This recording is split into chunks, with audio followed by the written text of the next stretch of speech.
guys, good evening! And ngayong araw or ngayong gabi, so gagawa na ako ng mango float namin guys. And kasama na dito kina mama. So isahan na yung paggawa ko nitong mango float. And aga-aga talaga yung paggawa ko ng mango float. Actually guys, ganito talaga kami mag-prepare. 30 pa lang, mag-prepare na talaga kami ng mango float kasi mas sasarap pa kasi siya pagka ilagay na din natin siya sa freezer, and then ayun, para kasi siyang ice cream type. So meron akong mga cream doon na binuksan, and ano siya guys, gagamitan natin siya ng electric mixer. So yan lagi yung ginagawa ko pagka mag mango float kami. So let's start na. And grabe guys, ito talaga, dollar talaga yung mango float kasi ang mahal ng mangga. Yung 1 kilo is 160 guys. Kaya ito 1 kilo, 3 piraso lang. 160, akalain nyo yan. Grabe, ang mahal talaga. Meron kaming binili din doon na mangga. Parang kulay green pa kasi siya guys. Pero I don't know kung hinog na siya kasi pag i-touch namin, ano siya, malambot na. So, hinog na siguro yun. And dadagdagan ko lang tong mangga kapag kulang. Pero ang mahal talaga ngayon ng mga prutas. And meron na kami dito nabiling prutas, guys. Ayan. So, grabe. Grabe, ang mahal talaga ng mga bilihin ngayon, guys. Lalo na dahil, diba, papalapit na din talaga yung bagong taon. So, yung mga bilihin talaga super, super mahal. So, pero nagpapasalamat pa rin talaga ako sa Panginoon guys kasi gumastos talaga kami ni Neil ngayon guys dahil it's our first talaga mag-celebrate ng New Year dito sa aming bagong bahay. Kaya push talaga namin na meron kaming mailagay sa mesa. So, inuna na namin dito. Actually, kanina bumili na din talaga kami sa palengke ng mga lutuin bukas. Wait, hindi na pagkuhan trabaho. So, yan, gisulog. Siya gisulog. Ay, wait lang. So, gumastos na kami ng mga ihahanda namin bukas, guys, para, prepare na lang. Wait lang, guys.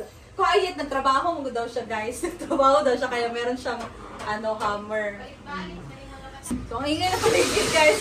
So, ayan, guys. Abangan nyo na lang bukas ang aming preparation para sa New Year. So, let's go. Gumawa na tayo ng mango float. Ito na guys ang aking gagamitin na cream. So, meron akong, actually 3 cream siya pero hindi ko binuksan tong isa dahil baka sobra na. And then, meron ako dito cream dinsada, 2 din, tapos 1 condensed milk. So, i-mix ko na to sa aking mixing bowl. Chilled na to siya guys, ang ating cream. Ito talaga yung sekreto para mag-double yung cream natin. Dapat naka-chilled siya. Ito, pag 1 buwan na to sa ref. Hindi ko kasi ito nagamit ngayon pa lang.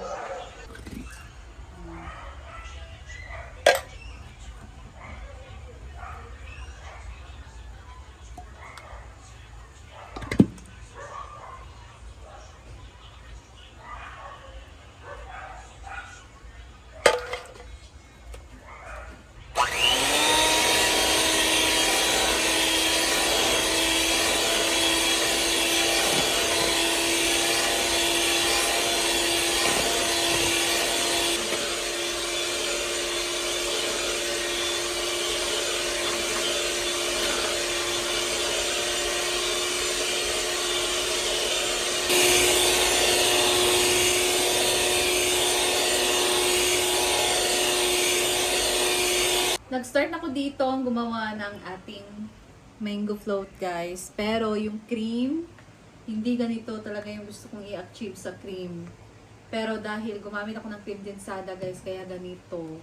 Masyado pa siyang parang malabnaw pa siya. Yung gusto kong i-achieve yung creamy talaga na pag ganun mo, parang siyang ice cream na hindi talaga na ganito. Masyado pa siyang basa.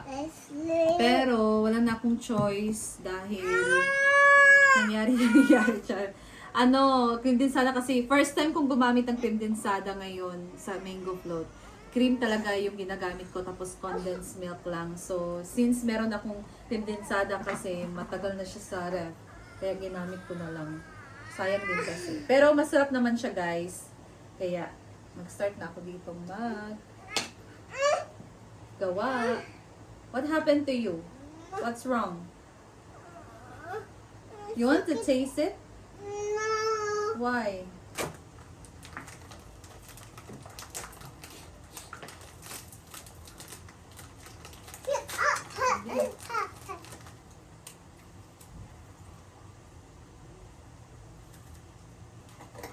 Ang masarap sa mango float, guys. Aside na masarap talaga siya. Matagal siyang mapanis. Hindi siya madaling masira. Kaya aabot pa to ng next month. Sinong mahilig dyan sa mango float? Ano naman yung ginagawa niyo sa mango float, guys?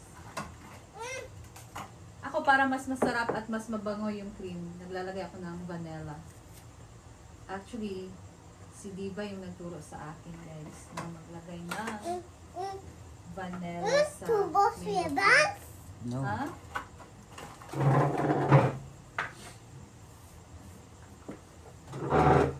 Eh, nakakapag-mango float lang talaga tayo pagka New Year. Parang, tagal ko na hindi guys, nakatikim ng mango float.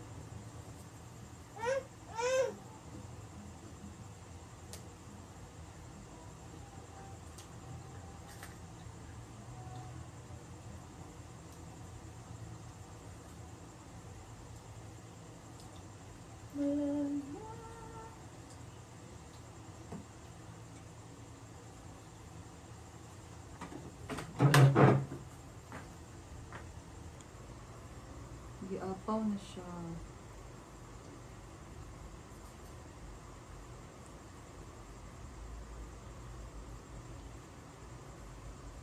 This is now yung nagawa ko na, guys. So, ito ay kina mama. Tapos wala na akong mangga. You want biscuits? You want a biscuit? Ano ako ng mangga na I think hopefully matamis yun kasi parang kulay green pa kasi siya, guys. And then ito nakagawa na tayo, so lalagyan ko lang to ng cling wrap. Open this one. Yan. Let's open this No, one, Mom. no.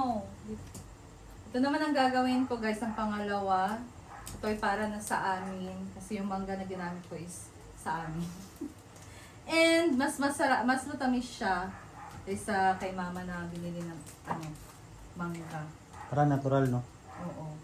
Natural lang siya, guys, kasi yung amoy niya iba. Hindi siya masyadong ganoon yung amoy. Pero yung biskwit kay mother, ang nagamit ko, ang amin. Pero pareho lang naman sila, guys. Yes, you want water? You want water? Okay. Your water is there.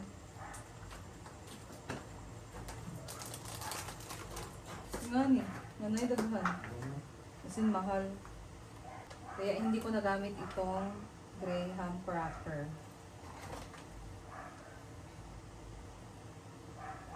Ano ba?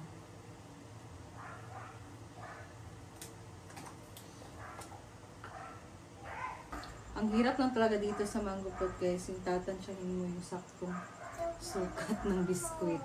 Para matakpan talaga siya. Ganito, oh.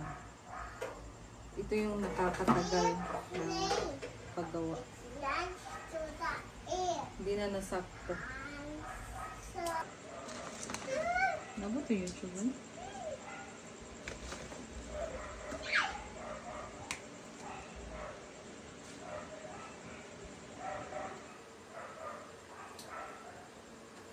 Hindi nasakto. banana. Hmm?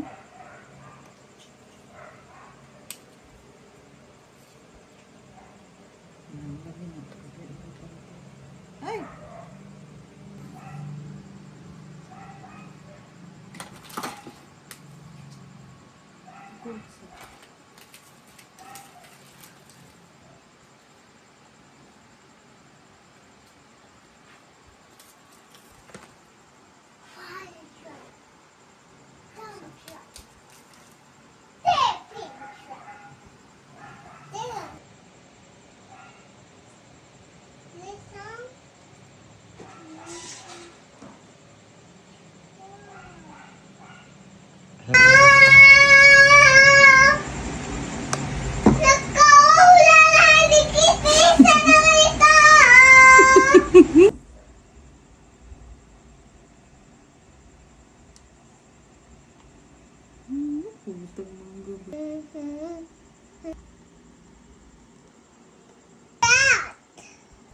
Mango float.